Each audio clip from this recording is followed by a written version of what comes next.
I will say that Bernie Sanders You guys are crazy! You're an animal!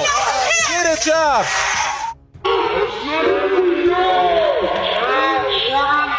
They just can't help themselves. Democrats on Capitol Hill are melting down again, this time calling Republicans fascists for daring to question how Washington, D.C. is being run. You're about to watch a clip that shows exactly how far the left has drifted from common sense and civil debate. Before we roll it, do me a favor. Hit that like button, subscribe, and turn on the bell so you never miss when we expose the truth they keep trying to bury. Now pay close attention to this exchange. A Democrat starts shouting about a so-called fascist takeover, then refuses to yield when Republicans push back. Watch how fast the conversation turns from politics to personal attacks and see who actually keeps their composure. Let's play the clip. I think it's really important we need to stand up against this. Fascist takeover, that's not a bad word. It's a fact. And here in D.C. and across the country, it is so incredibly important, Mr. Chair, that this committee does not allow rhetoric that defames and or paints Washington, D.C. in a way that you all haven't really truly seen. You're just reading it. No, you're just reading it or something off of some. Will the gentlelady yield to a question? Yeah, I think it's really important. Will the gentlelady yield? No, I don't yield. I don't even have time. I can tell you. Your time's expired. It is expired, but Mr. Chair, but you all live here, and you're not telling people the beautiful parts that you do see in our nation's capital. And no, it's just wrong how we're doing it. Chairman, I think it's insane that the gentlelady doesn't have an argument, but she's going to refer to me and some of my colleagues. Mr. Donald, we were from the Third Reich. This is insane. You're going to look at 14, 15-year-olds as a bunch of criminals? It's insane. Oh, do I look like a member of the Third Reich to you, Ms. Tlaib? Is that what I look like to you? You're the one taking your voting card. Is that what you think? Is that what you think? Is that what you think? No, that's unethical. I think it's radical and I think it's insane. And I'll respect everything that you say. But to say something like that to myself and a lot of my colleagues is way out of line. It's way out of line. It's way out of line. Regular order, Mr. Way out of line. Regular order. That's okay. But it's okay, right? That is not how it It's goes. okay, right? You hold yourself accountable before you talk about Hold myself accountable. Hold your own self accountable. How about that? Hold your own self accountable. How about that? Free DC and make sure you vote with your own voting card. Don't be giving it to somebody else. Tlaib. All right, time. Chair recognizes Ms. Boebert from Colorado. Order. Wait a minute, Ms. Boebert. All right. Order. Ms. Boebert. Thank you very much, Mr. Chairman. This has certainly been lively today. Madam Mayor, I appreciate you being here today, and I have a few questions for you. Do you believe in regard to crime, D.C. City Council is moving the district in the right direction or wrong direction? The City Council and I are working. Right or wrong direction? We're moving in the right direction. Now, okay. Why in 2023 did you veto the council's updates to the criminal code to eliminate most mandatory minimum sentences, reduce mandatory maximum penalties, and allow jury trials for misdemeanors? Well, I made clear at the time my objections to the rewrite of the criminal code. The criminal code does need to be updated. Your objection was this bill does not make us safer. Is that correct? That's what I believe. Yes, ma'am. Mayor Bowser, as we know, City Council overruled your veto, and the criminal code changes went into effect 2023. This same year. What did I tell you? That right there sums up the modern Democratic Party. All emotion, zero logic. The moment someone challenges them, they reach for the loudest label they can find. Fascist, racist, extremist. It's lazy politics and it's dangerous. That member wasn't defending democracy. She was defending chaos.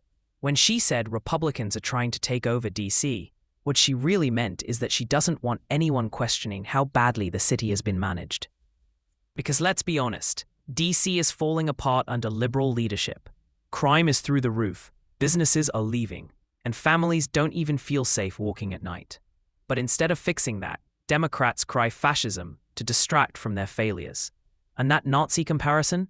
Completely out of line. You don't get to call your colleagues members of the Third Reich just because they disagree with you on crime policy.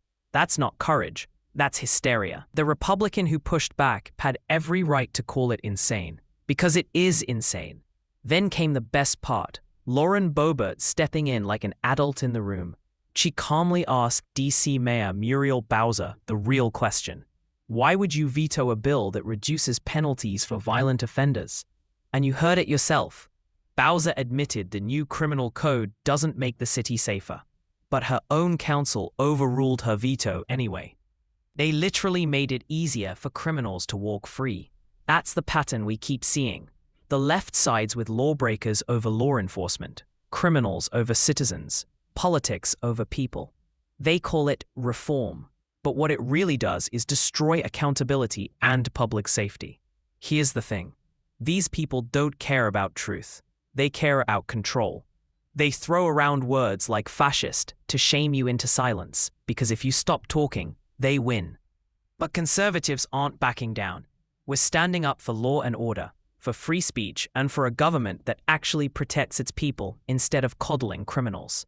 So, if you're tired of watching this nonsense play out, help spread the word. Hit that like button, drop a comment, and share this video. Subscribe if you believe America deserves better than leaders who scream fascism while letting their own cities fall apart. What we just saw wasn't passion. It was panic, the sound of a party that's run out of ideas and resorted to insults. But the truth always cuts through the noise. And here, the truth is simple. Washington, D.C. doesn't need more excuses. It needs accountability. And the American people are demanding Workplace it. discrimination. I mean, there's a number of issues that need to be addressed, and they're not going to address that. They want to paint you all as this ugly, dark, all just out in the street. I mean, the way it's just unbelievable because they all live here. I don't see it. I don't see what they see. I don't understand why we're allowing that to happen, because I actually think it's going to hurt our communities. People are going to look at Washington, D.C. folks in a way that I think is going to be very painful, but also, you know, I don't know, Mr. Jackson, I heard the stories. People didn't leave their homes. They weren't leaving their homes. Businesses didn't see people coming into, I mean, that's what we want in our nation's capital. Stay in your house. Don't move. Don't go anywhere. Stay fearful. It's unbelievable that my colleagues continue again to eject this narrative and this rhetoric in regards to it. But I think it's important. As the back and forth continued, it became obvious that accountability was at the heart of this clash. Donalds demanded responsibility and self-awareness, while Tlaib kept portraying herself and her side as victims of oppression and misunderstanding. She deflected avoided questions and kept circling back to emotional rhetoric instead of addressing real solutions. This dynamic perfectly captured the larger divide in modern politics, one side rooted in emotional reaction, the other in grounded response. Tlaib's refusal to yield or self-reflect showed why so many Americans are losing patience with performative outrage. Her strategy of moral grandstanding might have played well on social media, but in that room, it fell flat against Donald's firm logic and composure. Mr. Chair, just like in D.C., home rule was won out of Black freedom struggle in the fight for civil rights, we can't be passive right now. So nobody over there should take anything we say serious, like so personally, as if we're attacking them. No, we're attacking a process. The longer Tlaib spoke, the more she lost the audience. Her voice rose, her points blurred, and her tone became almost theatrical. The chairman tried to restore order multiple times, but she refused to stop. Even her own colleagues appeared uncomfortable as she ignored procedural rules and kept shouting over others. What began as a speech turned into an uncontrolled rant. To by contrast, Donalds and others maintained professionalism. Every second she refused to yield, she weakened her own credibility. The more she shouted, the less persuasive she became. The meltdown was complete, an emotional outburst that symbolized the internal frustration of the squad.